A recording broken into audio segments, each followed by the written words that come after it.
N'oubliez pas de liker la vidéo si elle vous a plu et si vous êtes nouveau parmi nous, n'hésitez pas à vous abonner en activant la cloche des notifications pour ne louper aucune de nos futures vidéos. Ceci étant dit, c'est parti.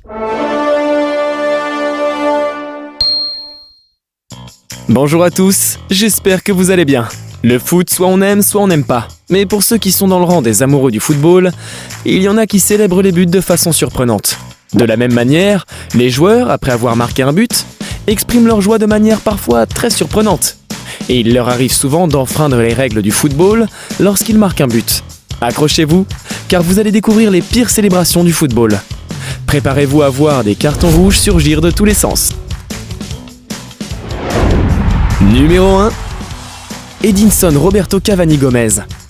Edinson Roberto, le footballeur international uruguayen, surnommé El Matador, a reçu un carton rouge pour avoir fait un signe de tir vers le gardien de but de l'équipe adverse.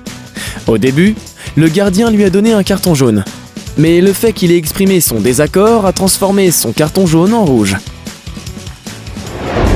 Numéro 2. Asti. Ce match qui a eu lieu le 15 septembre 2012 prouve que l'excès de joie sur un terrain de football peut être accompagné de désagréables surprises. Asti a marqué un but dans les dernières minutes du match en prolongation. Non seulement son but était spectaculaire, mais cela a également mené l'équipe à la victoire. Et il était tout à fait normal que le joueur exprime sa joie. Seulement, il l'a trop exprimé. Et l'arbitre l'a sanctionné avec un carton jaune. Car il a dit qu'il a célébré son but avec trop de passion. L'arbitre préparait déjà le carton jaune pour le sanctionner, pour le fait d'avoir enlevé son t-shirt. Mais Asti est allé plus loin et s'est agrippé à la clôture qui protège les stands. Et cela lui a finalement valu un carton rouge. Numéro 3. Silvano. Les célébrations à outrance ne sont presque jamais une bonne idée. Et Silvano a bien compris la leçon le 27 septembre 2014 lors du match de 3e Ligue allemande. Comme si le fait d'enlever son t-shirt ne lui suffisait pas, il a préféré célébrer son but avec ses fans. Il est donc rentré dans les tribunes pour les embrasser. Ainsi, ces deux gestes lui ont valu un carton jaune et un carton rouge. Le carton jaune, c'est pour avoir enlevé son t-shirt. Et le rouge, c'est pour s'être mis dans le public pour les embrasser. C'était une belle intention, mais malheureusement interdite. Numéro 4. Mehdi Drecevik. Mehdi Drecevik, un joueur de la 3e division suédoise, a apparemment trouvé que les Finlandais n'ont pas assez bien réagi au but qu'il a marqué. Il a donc décidé de s'applaudir lui-même. C'est ainsi qu'il a couru vers les tribunes et a commencé à applaudir pour lui-même. À sa grande surprise, l'arbitre n'a pas apprécié sa blague, même si celle-ci était vraiment drôle, faut se l'avouer. Le joueur a donc reçu 2 cartons jaunes, qui se sont aussitôt transformés en cartons rouges. Numéro 5. Mario Gourovski. Les joueurs savent probablement que célébrer un but en enlevant son pantalon n'est pas du tout une bonne idée. Le milieu de terrain de la Macédoine était tellement excité qu'il a retiré son pantalon après avoir marqué un but.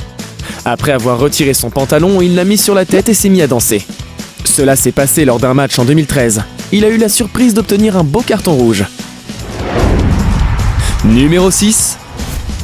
Fidel Martinez. Ce joueur a pris un carton rouge après avoir célébré son but avec ses partenaires. Les footballeurs professionnels sont talentueux. Et il y en a qui sont extrêmement talentueux. Ils courent vite, ils marquent souvent, et ils savent même comment danser ou faire des gestes pour exprimer leur joie. Mais l'arbitre n'a pas aimé le geste de Fidel Martinez lorsque ce dernier tire sur son partenaire afin de lui parler. L'arbitre lui a donné un carton rouge. Numéro 7. Carlos Tevez. Il n'y a plus de doute, les footballeurs ont une passion secrète pour la danse, et ça a commencé il y a très longtemps. Le 17 juin 2004, lors d'un match qui opposait Boca Juniors et River, l'attaquant argentin Carlos Tevez était tellement content de son but qu'il s'est mis à danser tout en imitant un poulet. Le fait est que les fans de l'équipe rivale se sont vus assimilés à des poulets, ce qui est un peu offensant, on peut se l'avouer. Il n'est pas surprenant que Carlos s'en sorte avec un carton rouge. Numéro 8. Georgios Katidis. Alors qu'il ne restait que 7 minutes à jouer, le samedi 16 mars 2013, le milieu de terrain Georgios Katidis de l'AEK Athènes marquait un but libérateur pour son équipe. Juste après le but, le jeune homme de 20 ans enlève son t-shirt, court vers une tribune et tend son bras droit. Tout le monde a remarqué ce geste et aucune excuse ne pourra le tirer d'affaire. Les autorités ont réagi. Ce geste lui a coûté sa place au sein de l'équipe nationale de Grèce. En même temps, faire ce geste est totalement impardonnable. Katidis a été critiqué par le public quand bien même il a déclaré qu'il ne savait pas ce que voulait dire ce geste. Il explique qu'il ne voulait rien exprimer de mal. mais il n'a plus été autorisé à jouer dans l'équipe nationale. Franchement, ne pas savoir ce que signifie ce geste, c'est un peu gros comme excuse. Vous ne trouvez pas? Et voilà, c'est déjà terminé. Il ne nous reste plus qu'à attendre que d'autres événements de ce genre se produisent dans le sport pour en faire une nouvelle vidéo. Cette vidéo vous a plu? Alors n'oubliez pas le petit pouce en l'air et l'abonnement. Sur ce, je vous dis à très vite dans une prochaine vidéo. Damn.